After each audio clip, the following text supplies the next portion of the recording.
Hey guys, welcome to A Better Mess. I'm going to walk you through our meal planner template within our digital life planner. So there you have step-by-step instructions for the meal planner. You have an upcoming section for the week, and there is your recipe database or recipe library. Here you're able to add recipes. You can name it, add the URL, add any tags like breakfast, lunch, dinner, high protein, low carb, keto, etc.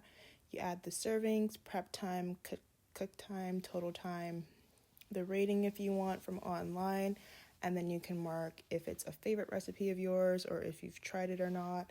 And of course, you can add and delete any of those properties as you see fit. There you can add an image, ingredients, instructions, just all the recipe details. And then to delete a recipe, you can click the 6 dots and click delete there. And then I love that you can filter by the tags, the total time, rating, etc. Basically, all the properties and data that you input, you can filter by those different categories to make it a little easier for you if you're looking for a specific recipe. Once you have added all your recipes, you can create a meal plan for the day, the week, whatever you want by clicking new. You can select the date, you can select an alert, and then you just link the recipe under that recipe column there for that particular day.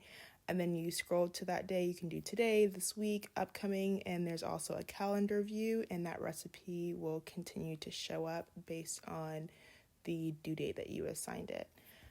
So I think this calendar view is very helpful as well. Once you've planned everything, you can just go back and see what you've planned for the week and also look at your history.